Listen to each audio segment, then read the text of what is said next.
the system as a whole has to be simplified.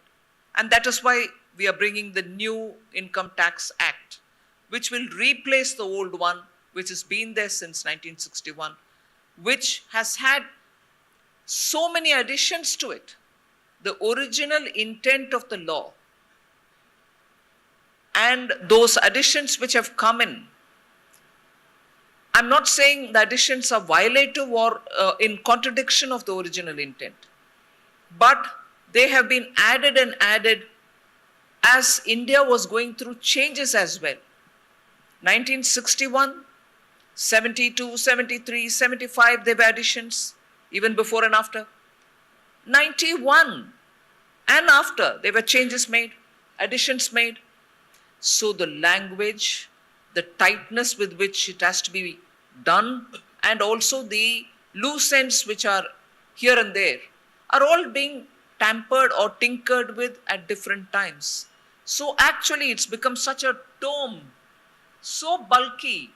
Anyone who has to comply has to look at, page here, page there, and so on. So what this new act is going to do is to simplify it all, make it just straightforward. There is no interpretative confusion. Courts don't have to spend time interpreting them. They're done with that kind of a intent. That was Finance Minister Nirmala Sitharaman at the India Today Business Today post-budget conclave earlier this month, talking about the Income Tax Bill 2025, which is now set to be tabled in the Lok Sabha likely tomorrow itself. A copy of that bill has already been circulated among members of parliament, and this very ambitious revamp of India's income tax laws that comes almost 7 decades after the 1961 code came into effect is expected to be a significant change from the current system. Some of the salient features: 622 pages long, and once passed, this new law will come into effect from the 1st of April 2026. And this would be almost 20 years after the idea of a new direct tax code was pitched in the first formal document way back. The main purpose seems to be to simplify terminology, including changes like replacing the assessment year with the term tax year and the previous year with the term financial year. The tax year is also now going to align with the financial year, which is the 1st of April to the 31st of March, helping in streamlining record keeping and calculations as well.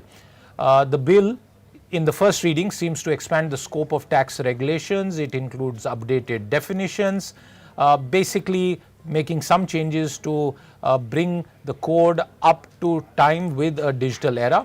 A taxpayers charter is also being introduced, hopefully to enhance transparency and provide more fair treatment and reduce hurdles that are endemic at times. And to discuss this new proposed income tax law, I am joined by a panel of experts, people who know the subject of direct taxes in India. Dinesh Kanabar, the CEO of Dhruva Advisors LLP. Jain, one of the senior most tax experts in India, and we are also joined by Sandeep Jhunjhunwala, partner at Nangia Andersen LLP. I will come to you, Dinesh, for your first quick comments from a reading of this 622 long draft. What is it in essence? Is it a marked improvement or more of the same? As it happens, Siddharth, this is basically a rehash of the current income tax law. What has happened is that the current Income Tax Act had sections, subsections. So just to give you an example, you had deductions in section 80C, 80D, 80DD, etc., etc. Some of those provisions have become redundant, so they have been removed. And then instead of having multiple subsections and sections, we have new numbers. So the new act has got 536 sections compared to the current act, which has 298. In essence, barring about half a dozen changes, the current Income Tax Act has been rewritten with not many substantive changes. In particular, there was an expectation that when the new law will come out, there'll be some provision with regard to better dispute resolution or simplification of compliance, whether it is TDS or etc. etc. None of which has materialized. So, in essence, it's just the same law. Yes, it has been made simple. Some of the definitions have been made simple. Reading has been made simple, but it is not really a new law. And to that extent, probably the proposition that it is a law for the next 25 years seems to be a bit misplaced. Okay, Mr. Jain, I want to come to you. What is your reading, and if you concur with Mr. Kanabar, can you also tell our viewers why this is the case? Because a lot of hope had been built up over time that this would be a progressively different sort of bill. Siddharth, I could not hear you again. Your voice was breaking. I think I could not hear you. My question to you, Mr. Ved Jain, was: do you concur with? Your voice is breaking. Frankly, I am not able to hear you. We'll try and fix that once again, and as we do that, Dinesh, let me come back to you as we try and reconnect with Mr. Jain to sort out this technical hitch, and also check with my colleagues if we have other the other speaker, Sandeep Jhunjhunwala, who is ready to go. Sandeep, can you hear me? Yes, I can hear you. Sandeep, as we reconnect with Mr. Jain, I just want your quick assessment of this new bill and what you make of it in terms of how far it goes in terms of the promise that had been outlined earlier. So I would, believe that this looks to be a more, polished appearance with the same familiar core. The basic framework and the ethos remain the same. I don't think there is anything extra that has been done as far as simplification is concerned, other than few aspects such as, we spoke about the tax year replacing the financial year and the previous year concepts. Obviously, some of the concepts from ICDS, which is the tax accounting standards, have now been borrowed and have now been imbibed in the act itself. But as an overall, aspect, I would feel that the basic framework and the ethos, continues to remain the same, and there's largely no change that we, experience from the erstwhile act. Mr. Kanabar, I am coming back to you. Then what do taxpayers and what does the tax economy gain, therefore, from this exercise?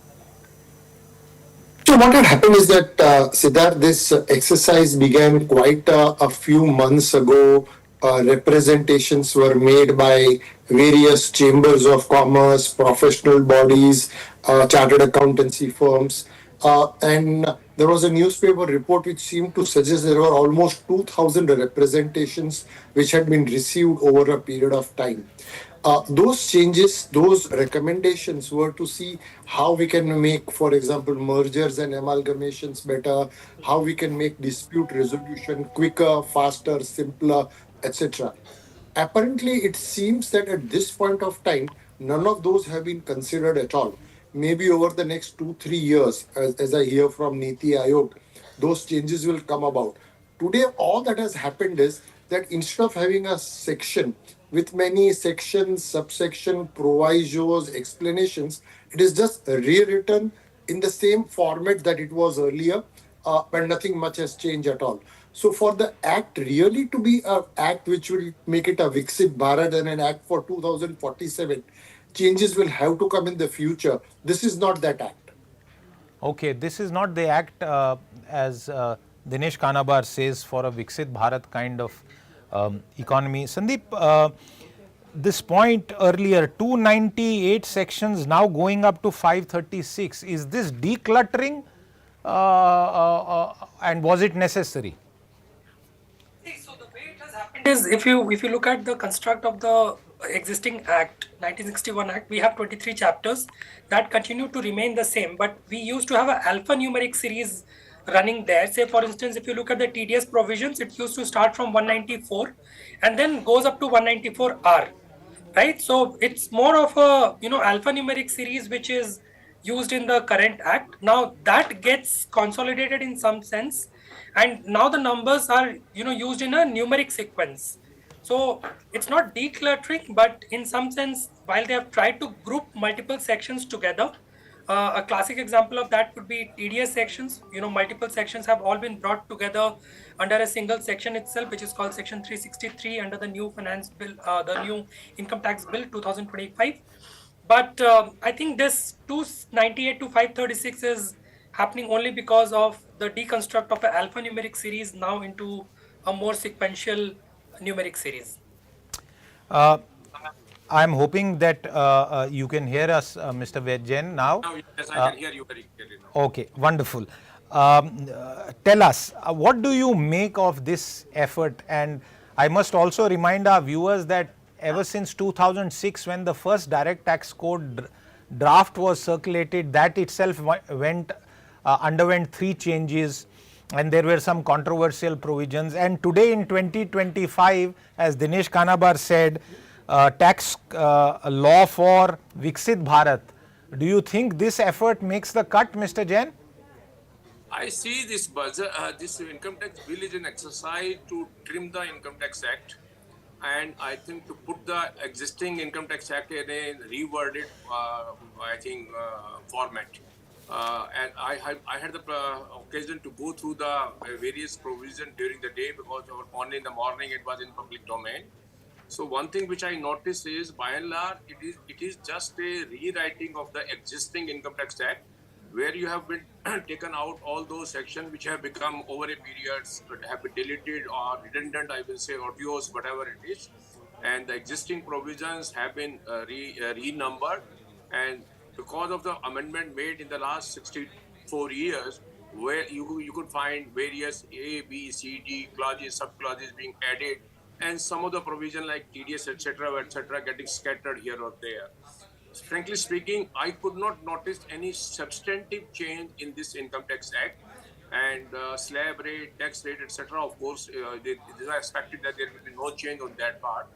But the one thing which is, I could find it out, assessment, reassessment, procedure, etc., by and large are the same.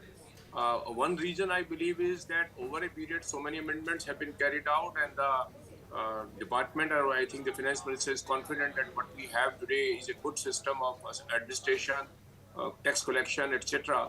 So she has not tinkered with any of the existing provisions, procedure, etc. So I say that's why you would see that number of sections have gone up, as against 298 to 520, as Mr. Dinesh Kanabar was telling. Schedule has also gone up from 14 to 16. Some of the section 10, I can say, bifurcated in schedule, but in which type of income will be exempt, which type of person will be exempt, which type of institution will be exempt. So that's a recodification, I will say, more or less. That is the exercise which has been carried out. And I could not find out any substantive changes which we can say, because you asked a question that is it a Viksit Bharat budget tax of 2047? I will say no, it is a continuation of what we have, the present Income Tax Act. Mr. Jain, in using another example, is this a large holding company or a big conglomerate, how it demerges and comes up with various subsidiary companies? Is this a similar case, that the same company has now been demerged into 4 or 5 different entities? No, I would say in a reverse, it is a consolidation. It is a consolidation. Where is a reverse verse, you have over a period the land developing company where is scattered land here, there, etc. Some is agriculture, some is your residential, some is commercial, or here or there. So, and different people are taking different interpretation, etc. You just all consolidate at one place, and you make it a structure that these are the land I am holding, A, B, C, D, E, F. That's the exercise which has been carried out on that. For many taxpayers or tax litigants, that by itself might be progress. But I want to come to you, Sandeep, on your view. Will this reduce litigation? And what about existing long drawn cases? Since from Mr. Kanabar and from Mr. Jain, since there are no substantive changes, procedures are the same, the basic law is the same, can it at all go any distance in reducing litigation? Because earlier that also used to be spoken about as one of the intended benefits. I wouldn't think so, because all the dispute resolution mechanism, the assessment procedures, all of this entirely remain intact in the new income tax bill as well. So I don't see any possibility of litigation getting reduced. In fact, there could be chances that the earlier settled positions under the old act, as and when, possibly after 1.5, 2 years, this income tax bill 2025 probably gets notified. I think all the earlier settled principles, maybe from the older income tax act, may probably again get revived. So I don't see a litigation possibly going down on account of this new finance or this new income tax bill seeing the light of the day in the future, but possibly it could go the reverse way. Okay. Mr. Kanabar, from a broader taxation philosophy perspective, last 20 years on direct tax side, DTC was the big thing, never saw the light of the day. We managed to rush through GST and we are still fixing that law. From a overall taxation philosophy perspective, although officials change, ministers change, and with them thinking also changes, is there continuity or do you see the possibility of some departure on the direct taxes front, just as we saw departure in GST terms happening in a few years down the line? So there were three expectations, Siddharth, when this bill was tabled. The three expectations were: can you get a quicker, a faster, a better dispute resolution? Number one. Number two, can there be a simplification of compliance, whether it is multiple TDS rates, etc., etc. And the third thing, with the finance minister had spoken, decriminalization. So there are so many issues with prosecution, etc., etc. Uh, as I have mentioned earlier, this is the same law. It is better presented. Things have been put together. If there were four sections at different places, they've all been put together so that you can read them together. But it's exactly the same provisions with very, very few changes. And therefore, if this has to make a substantive change, then it will have to be probably redone over a period of time. And probably, as I said, the hope and expectation is that over the next 2-3 years, the number of thousands of representations will be looked at and changes be brought about.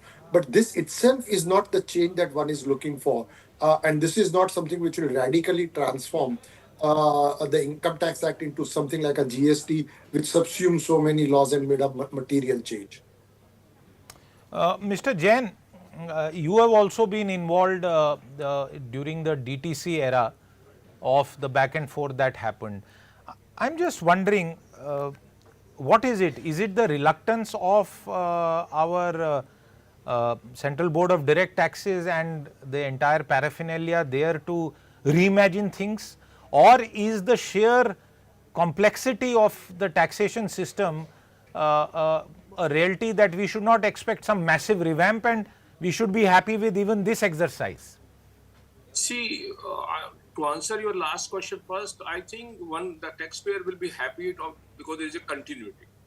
But at the same time, I believe taxpayer as well as tax administration, both were expecting that there will be certain reforms. Now, I take it from the perspective of the taxpayer, as Mr. Dinesh Kanabar rightly said, compliance. This is a major issue which is with the taxpayer. And over a period, so many regulatory requirements and there is duplicity, multiplicity of the information to be uploaded, etc., which over a period has lost its significance and relevance, I will say. So there was expectation that there will be reforms on what we call a compliance burden, increased compliance burden on a taxpayer. Now, similarly, on a tax administration perspective, with a complete computerization and digitization, I was expecting that there will be a drastic change or at least reform on assessment and reassessment, the way we are doing and how it has to be carried out in that manner. I could not see it, but it is the same continuation, same process. And the third question, which is, of course, I think the larger question was how to reduce litigation and to, I usually use a word, how to have more confidence of the taxpayer in the tax administration. That's the most important aspect, that to bridge the gap, what we call a distrust between the taxpayer and tax administration. So that is what we were expecting, that in this bill should be there. But the finance minister, I will see the board, the CBDT had taken a little bit, I say, middle path. They don't want to create any new controversy. They don't want to create a new litigation, etc. So they have continued what existing was there. and they have just consolidated the various provision at one places, or some old provision have been deleted on that part. That's the issue. But one thing which I may again say it, as and when the new act is enacted, howsoever continuation it may be, litigation is bound to increase. I'm of the view, frankly speaking, as it happened in the GST, when the GST was introduced in 2017 over period, we have seen the way the litigation is going on.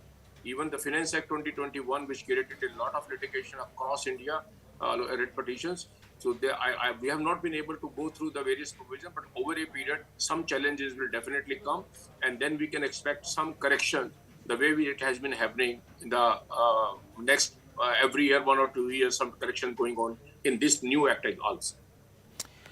Dinesh, I want to pick up a larger question, and this is to do with judicial interpretation, because these are complex matters, and a small half an hour TV show perhaps will not do justice to the intricacies of the matter. But GST is well known in terms of the number of times it has been amended, and we continuously see newer things happening, both at the policy front and the judicial interpretation. The other example is the Insolvency and Bankruptcy Code. The intention of the lawmakers was that we will have time-bound insolvency.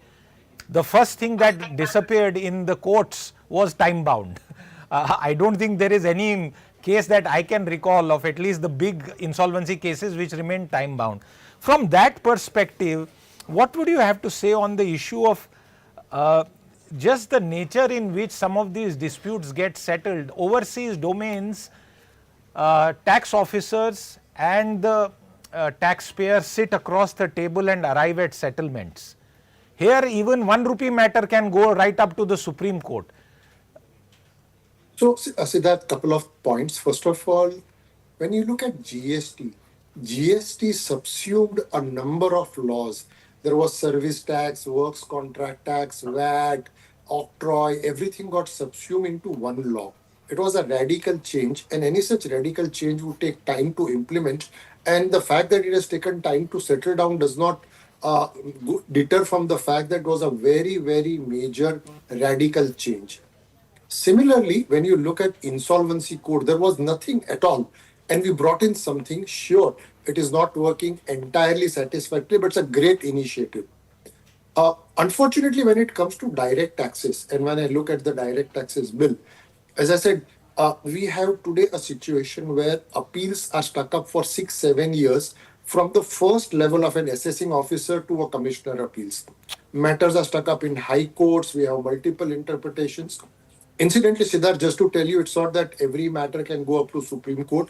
The government has come out with threshold limits beyond which only they will litigate, and they will not litigate otherwise.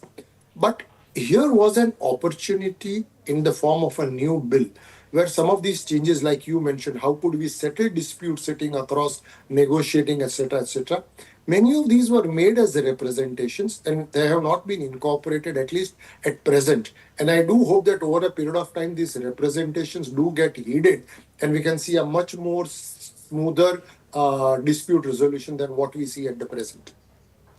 Viewers, as I leave you with the thought of our experts, I'm also reminded of a system that used to exist many, many years ago when VAT came in, using that as a cutoff from the indirect taxation, committee of experts approach, and not just leaving it to the concerned tax officials.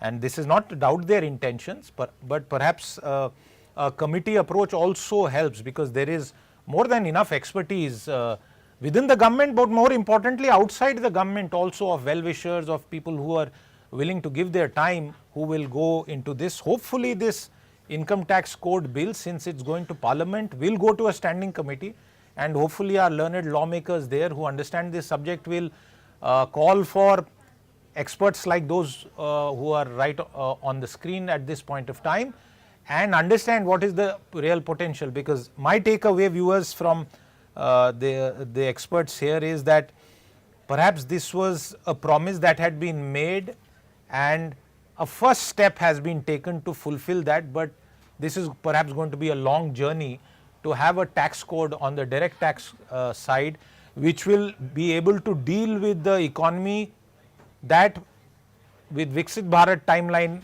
in mind, will be much, much larger than today. And therefore, the number of taxpayers, hopefully the volume of tax, and therefore by consequence the volume of disputes will also be much higher. And to address that, just as we decongest our highways, create new flyovers, bigger highways, expressways, similarly direct tax code highway also needs to be expanded. Sandeep Jhunjhunwala, Dinesh Kanabar, Jain, thank you very much for taking out time to help our viewers decode this income tax bill. We will come back to you as more developments take place on this front. Thank you very much, and you the viewer, we'll come back with more news and programming on the other side of a very short break. Do stay tuned in. Bye-bye.